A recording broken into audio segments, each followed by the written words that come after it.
The story of Dr. Kildare. Whatsoever house I enter, there will I go for the benefit of the sick. And whatsoever things I see or hear concerning the life of men, I will keep silence thereon, counting such things to be held as sacred trusts. I will exercise my art solely for the cure of my people. The story of Dr. Kildare, starring Lou Ayres and Lionel Barrymore. Metro-Goldwyn-Mayer brought you those famous motion pictures. Now this exciting, heartwarming series is heard on radio. In just a moment, the story of Dr. Kildare. But first, your announcer.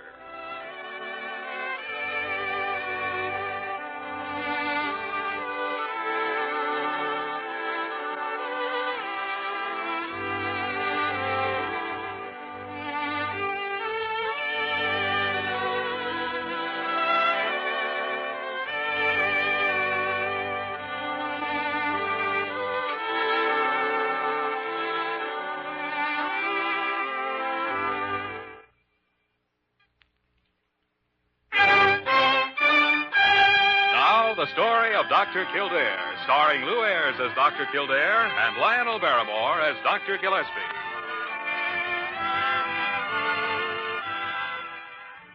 Blair General Hospital, one of the great citadels of American medicine.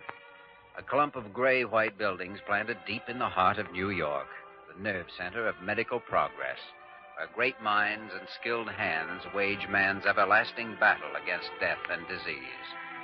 Blair General Hospital, where life begins, where life ends, where life goes on.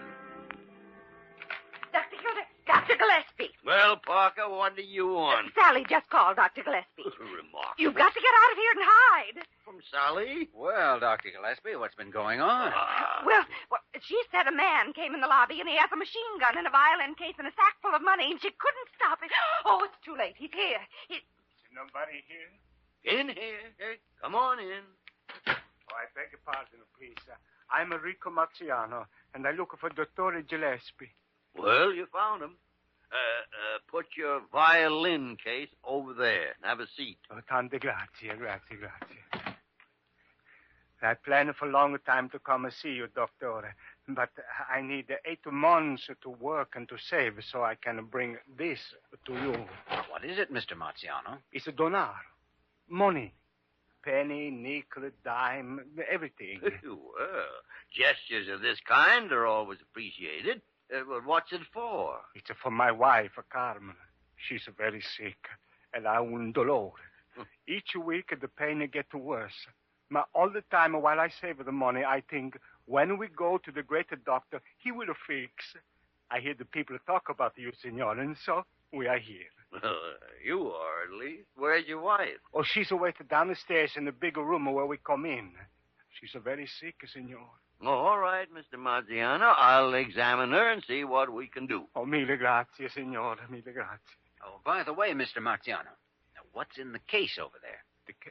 Oh, that's my violin. I make a living by playing for the people in the streets. A violin? Well, I didn't know. I mean, Sally said that naturally. I thought I'd better go arrange a room for Mrs. Marciano.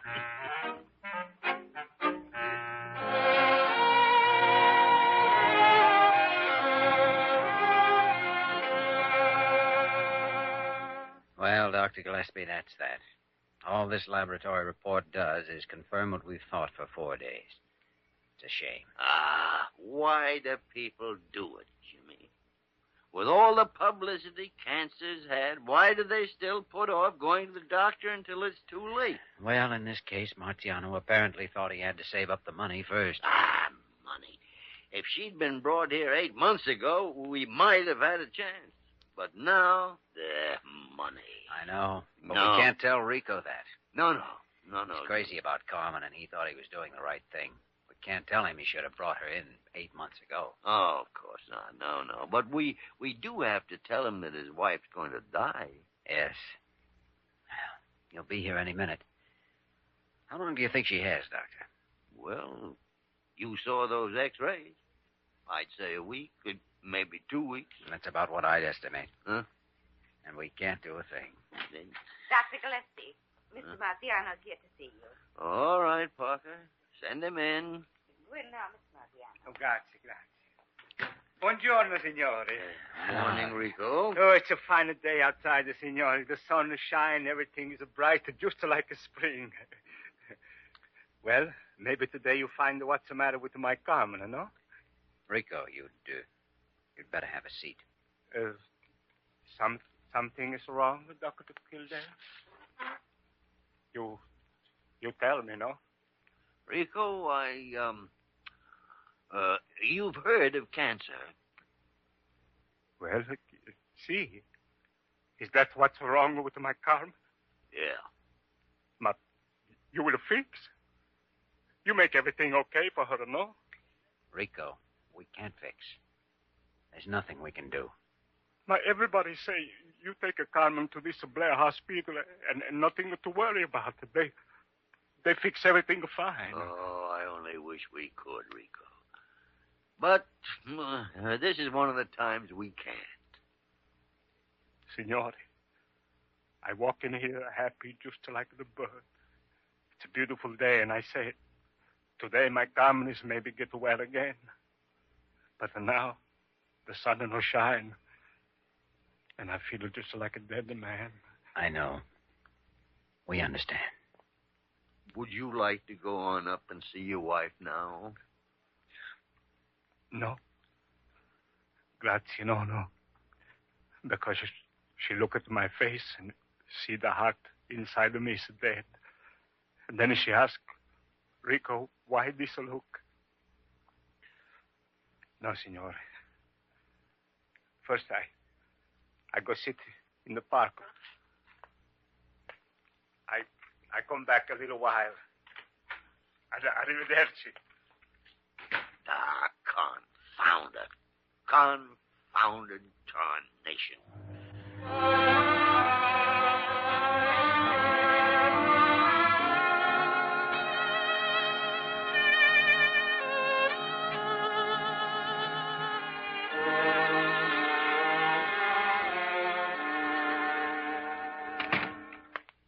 Good morning, Mrs. Marchiano. Oh, Dr. Kildare, buongiorno.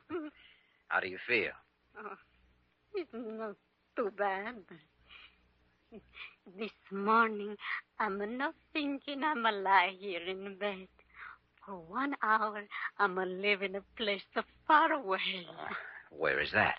It's in Italia, in Napoli. I must think it's a long time ago, when I'm a young girl again. That wasn't so long ago. You'll make polite to say so. But I have a son who's a go to college, Dr. Kildare. Why, I didn't know you had a son. Rico didn't say anything about it. Well, they're no get along so good. My Tony is a look just like a Rico did when we were young together. So handsome. Were you born in Naples? Si, senor. In the little house by the bay. And in the night, when the moon is shining, Rico is a come, and we walk on the road by the sea. And he's a play for me on the violin. It's so sweet. Always. He's so good to me. He's make a good life for us for many years. I'm not sorry for anything. Not even if I'm gonna die, Dr. Kildare, I'm not sorry. Oh, now, what makes you think you're going to die? You try to fool me. I'm think maybe Rico tell you to, huh? But I know. I'm feel it inside. Is it true? No? Yes. Yes, it's true. No feel bad, senor. I'm no afraid. It's only I feel so unhappy when I think of Rico all alone. There'll still be Tony, your son. Maybe this will bring the two of them closer together. I don't think so. No, you see, Tony is a move away. No come home for 2 years. He's a 5 years. How it is said, old-fashioned, old country. He's right, of course. But he should no be ashamed of his papa. Rico is a wonderful man. He's a great man. You want to know something, Mrs. Marchiano? I think you're both great people.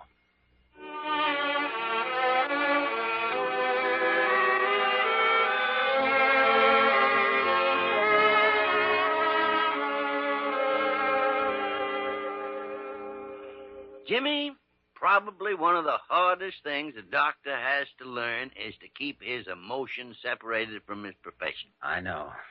Most of the time, I think I have learned it. But something about this couple hits me. It's hard. Yeah, they're fine people, both of them, with a rare courage and a tenderness for each other, and faith in life. They're a remarkable pair. And yet we can't save her life. No, we can't. Well, I've thought of a few things we might do, though. Small things, I guess, but better than just standing by doing nothing. Good. For instance, I've had Carmen moved into the best room in the hospital, one of the Regent's suites. I billed the charges against the general fund. Excellent idea, Jimmy. I wish I'd thought of it. Well, there is one thing I was hoping you'd do. Well, count me in. Dr. Gillespie, I'm sorry to interrupt. Well, what is it, Big Ears? Well, Dr. Carew is here. He'd like to see Dr. Kildare. Oh, well, send him in, Parker.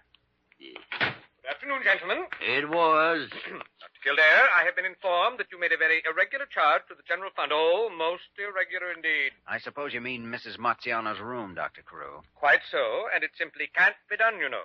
It's been done already. I think the fund can stand it this one time. It's entirely out of the question. Oh, don't think I haven't my humanitarian side, too, but this hospital must be kept on a strict business-like basis, and I'm sure... Carew!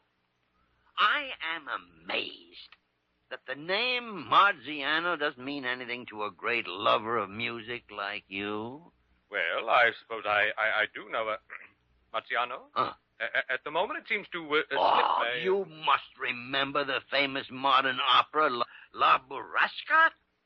That won the grand prize at the Paris Festival in 1924, as I recall.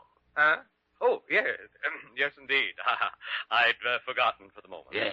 Kildare and I were sure you'd want the wife of a famous composer like that to have the best, regardless of cost. You're quite right, Dr. Gillespie. I didn't realize that this man was so fit, that this was the same Marchiano, I mean. Yeah. Well, gentlemen, if you'll excuse me, I have a great many things to do.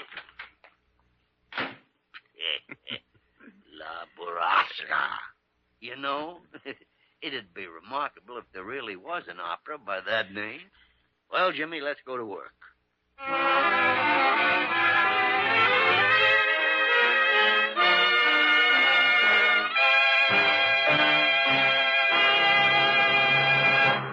We return to the story of Dr. Kildare in just a moment.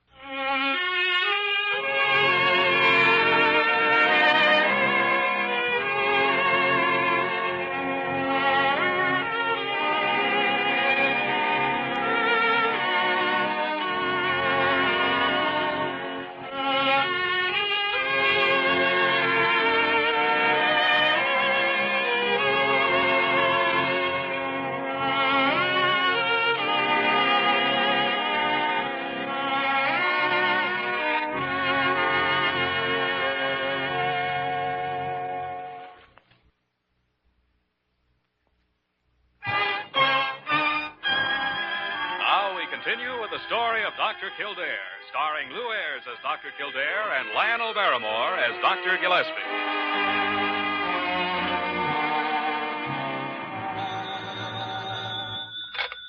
Parker speaking. Commissioner Averill? Oh, yes, Sally. Dr. Gillespie was calling him. Just a second. Commissioner's on the line now, Dr. Gillespie. Oh, good. Here, hand me that phone. Hello? Hello, Tom. Leonard Gillespie. Oh, fine, thanks. Feeling younger every day. How are those ulcers of yours? Glad to hear it. No, I'm not trying to drum up business, Tom. But I would like a small favor from you. I don't know whether you recall a violin player named Rico Marchianos. Plays in the streets around town and down. All right, Tom. Thank you. Goodbye. There's another one, Parker. You can count him in, too. Well, we've almost covered the list, Dr. Gillespie. Yeah, 32 promises and a pretty fair list of names, too. Yeah. Well, I can't think of anybody I've missed. I hope Kildare's making out all right. No, he should be over there by now. Wayman took him at least 20 minutes ago. And Parker, you idiot. What?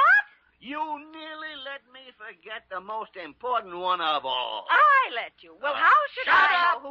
Shut up and don't start another argument. Just get on that phone and put a call through to the office of the mayor.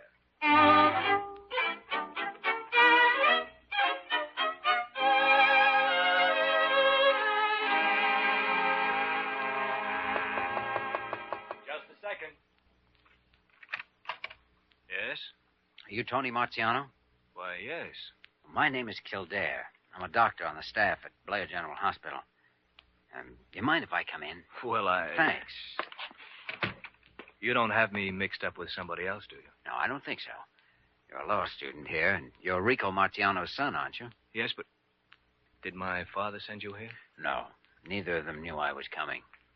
Tony, your mother's in the hospital, seriously ill. Mama? What's wrong with her? Cancer. It was all my fault. I had no reason to leave them, but I was mixed up and I didn't... know. You grew up in this country and you wanted to look and act like everybody around you. They had their own ways, and maybe people even laughed at them sometimes. That's it. Mostly it was Dad going around the streets with his violin, picking up coins. Raising a son by doing it.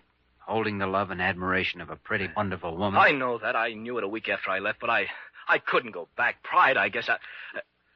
Look, Doctor, about money for treatments. Now, I'm working part-time outside of class hours, so I can help any... No. It isn't money your mother needs. It's to see you and Rico friends again. I don't know. Dad's got a lot of pride himself.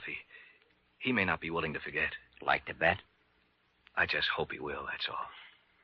Oh, there's one thing, Tony. I said your mother was seriously ill. She is. In fact, she has only a few days to live. I'll get my coat, Dr. Kildare.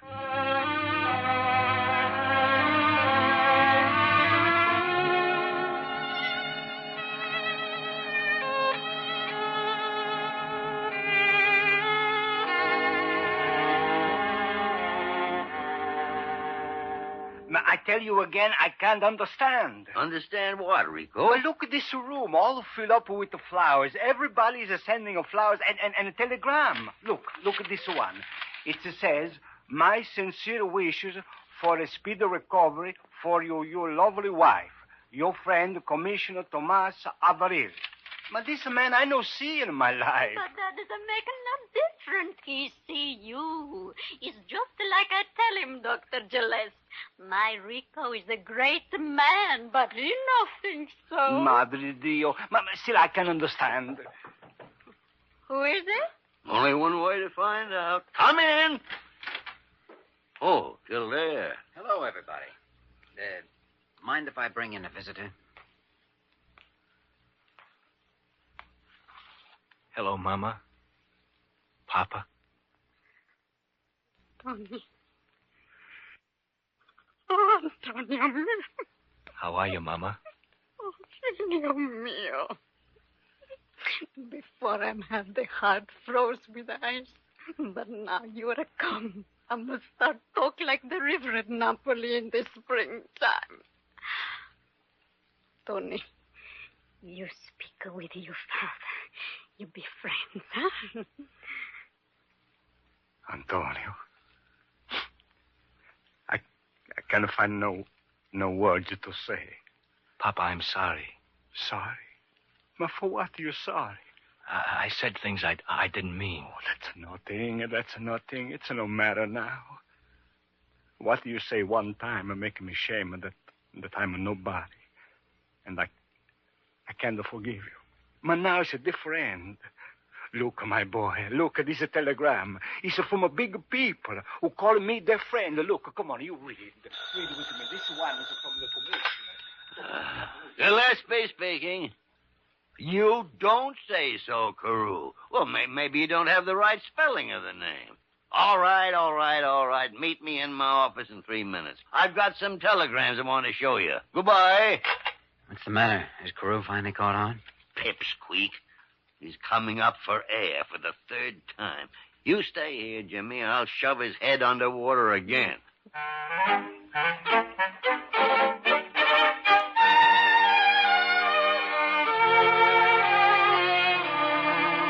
There is simply no use whatsoever in hunting through any more reference books, Dr. Gillespie. There is no Italian composer named Enrico Marchianos. You hoodwinked me. Hoodwinked you? This man is just a street violinist, a mendicant. And you've kept his wife in that room under false pretenses. You and Kildare, between you, have deliberately... Carew! Shut up. I beg your pardon. Here. Take a look at these telegrams. Well, I can hardly see what telegrams could have to do... why, this one is from the mayor. Go on, read them, all of them. Well, I had no idea this man had so many influential friends. I believe we can stretch a point and forget about... Carew! You're a fool. Dr. Gillespie. Good night.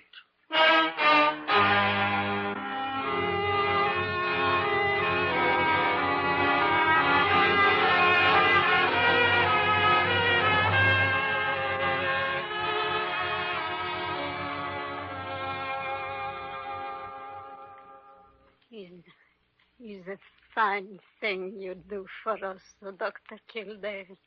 You and Dr. Gillespie. We didn't do anything. Oh, this nice room, all these flowers, so lovely. And these telegrams, they'll make my Rico feel big and strong again. But it's best of all, you bring my Tony back for be friends with his papa. It didn't take very much bringing. He was just mixed up. Too proud to admit it. Still is good thing. Now Rico is... Listen. Is my Rico playing the violin? Yes. I guess he must be down below there in the street. Would you like the window open? No, I'm hear it fine. Everything's so strange. It's like a long time ago. He's played the same song in Napoli. I feel like a young girl. And it's a springtime by the sea. It's warm.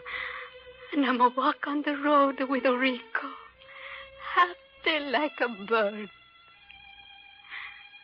Dr. Kildare, you tell Rico I'm like the song very much. Yes, I'll tell him. So long a time. So good a life. Oh, Rico mio.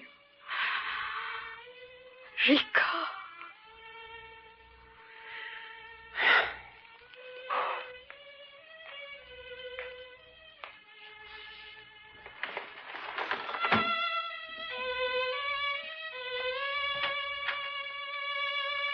Come in, Dr. Gillespie.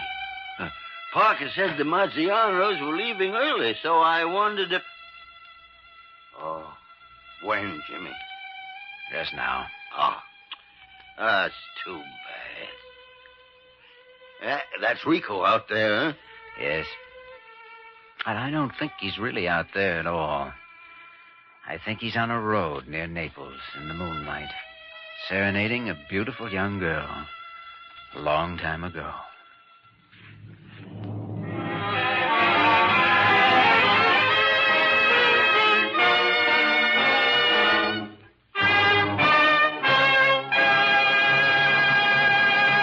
In just a moment, we will return to the story of Dr. Kildare.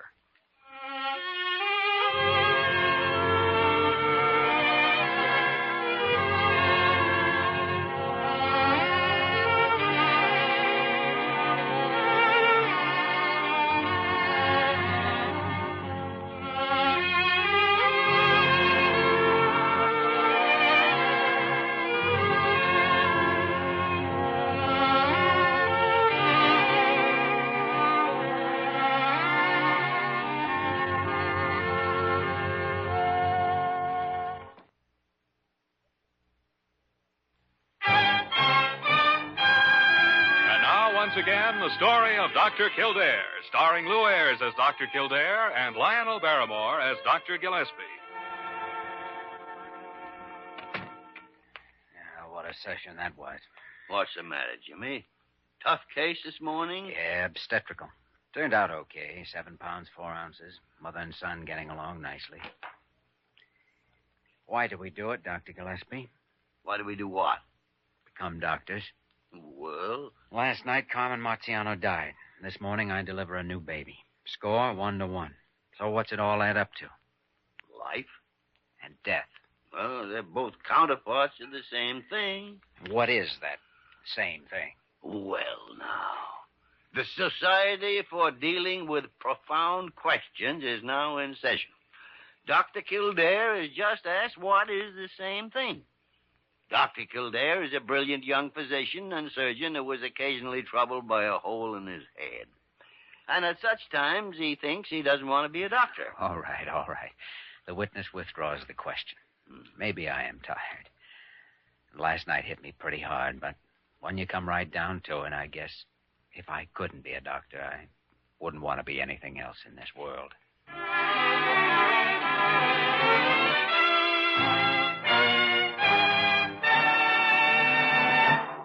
You have just heard the story of Dr. Kildare, starring Lou Ayres and Lionel Barrymore. Dr. Kildare is presented by arrangement with Metro-Goldwyn-Mayer, producers of Malaya, starring Spencer Tracy, James Stewart, Valentina Cortesa, Sidney Greenstreet, and John Hodiak. This program was written by Les Crutchfield and directed by William P. Russo. Original music composed and conducted by Walter Schumann. Supporting cast included Virginia Gregg, Jay Novello, Ted Osborne, Peggy Weber, and Peter Leeds. Dick Joy speaking.